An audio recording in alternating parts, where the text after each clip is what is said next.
कैलाश पर्वत, एक पर्वत और हजारों रहस्य। दोस्तों, क्या आप जानते हैं 1926 में कैलाश पर्वत पर चढ़ने वाले इंसान का क्या हुआ? और क्या आप जानते हैं 1936 में एक दूसरे इंसान को एक साधु ने कैलाश पर्वत पर चढ़ने से क्यों रोका? और साधु ने उस इंसान को एक ऐसी बात बताई कि उसके बाद उस इंसान ने फिर कभी कैलाश पर्वत पर चढ़ने की कोशिश भी नहीं की। दोस्तों, आखिर 1999 में वैज्ञानिकों की टीम ने कैलाश पर्वत पर ऐसा क्या देखा कि उसके बाद कैलाश पर्वत पर चढ़ने के लिए हमेशा के लिए बैन लगा दिया गया? तो चलिए दोस्तों, बिना देरी किए इन्हीं सारे सवालों के जवाब इस वीडियो में देखते हैं। और इसी के साथ देखेंगे एक प्रसिद्ध संत ने कैलाश पर्वत पर चढ़ने का क्या रहस्य बताया है। नमस्कार दोस्तों, मेरा नाम है सोनिया और सकल ज्ञान परिवार में आपका स्वागत है। दोस्तों, सकल ज्ञान चैनल नया है, कुछ गलती हुई तो मैं आपसे दिल से क्षमा चाहूंगी। आपको वीडियो पसंद आया तो एक लाइक जरूर कीजिएगा। एक पर्वतारोही ह्यूज रुथलेज ने 1926 में अपने पत्नी के साथ कैलाश पर्वत की तीर्थ यात्रा पूरी की। उनकी पत्नी इस यात्रा को पूरी करने वाली पहली पश्चिमी महिला थी।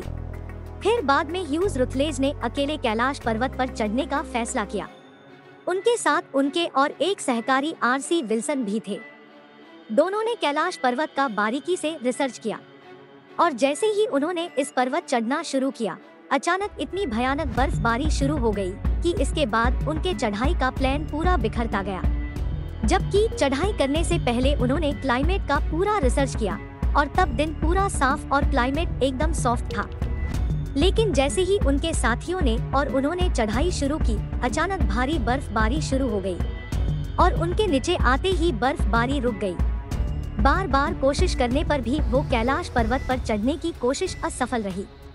ये कोई नहीं जानता ऐसी कौन सी दिव्य शक्ति थी जो इनको इस पर्वत पर चढ़ने से रोक रही थी और उनकी सारी प्लानिंग एक झटके में नष्ट कर रही थी। वर्ष 1980 में कैलाश पर्वत चीन के कब्जे में था। चीनी सरकार ने कई बार कैलाश पर्वत पर चढ़ने की कोशिश की, लेकिन वो हमेशा असफल रहे। बाद में चीन ने रेनहोल्ड मेस्नेर को कैलाश पर्वत पर चढ़ने को कहा और कहा कि हम आपको पूरा सपोर्ट करेंगे। रेनहोल्ड मेस्नेर एक ऐसे पर्वतारोही थे जिन्होंने पहली बार माउंट एवरेस्ट पर सफलतापूर्वक चढ़ाई की थी।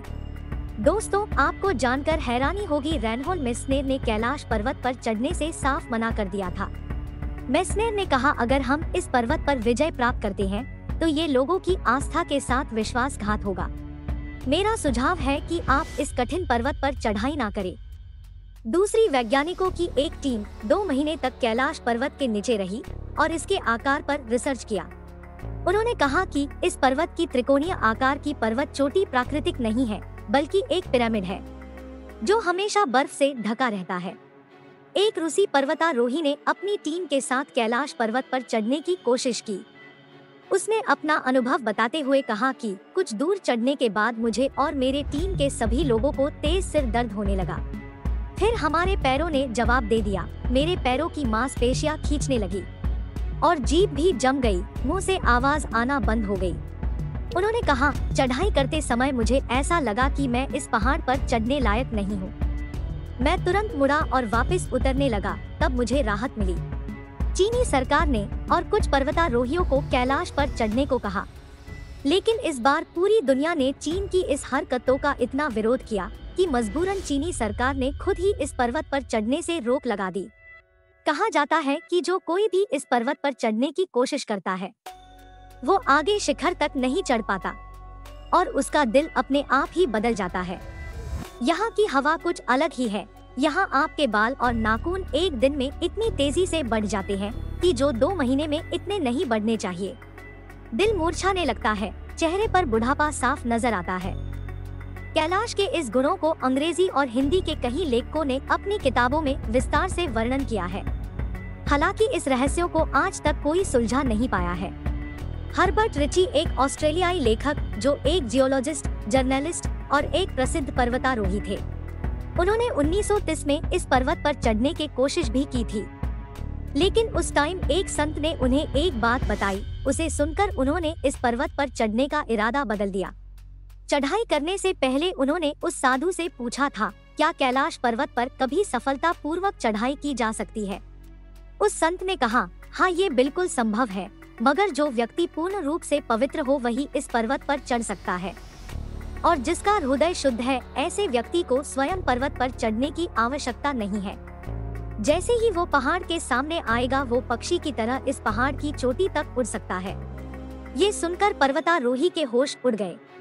दोस्तों, हमने आपको कैलाश पर्वत के बारे में जो कुछ भी बताया है वो बहुत कम है, क्योंकि कैलाश पर्वत रहस्यों का भंडार है। कई संत महात्माओं ने कैलाश पर्वत के पास जाकर साधना की है और उस परम तत्व को प्राप्त किया है, जो कि मनुष्य का अंतिम और एकमात्र लक्ष्य है। तो दोस्तों, आपको इस वीडियो की जानकारी कैसी लगी ये हमें जरूर बताइए, और ऐसे ही वीडियो देखने के लिए सकल ज्ञान चैनल से जुड़े रहिए। वीडियो देखने के लिए आपका बहुत बहुत धन्यवाद।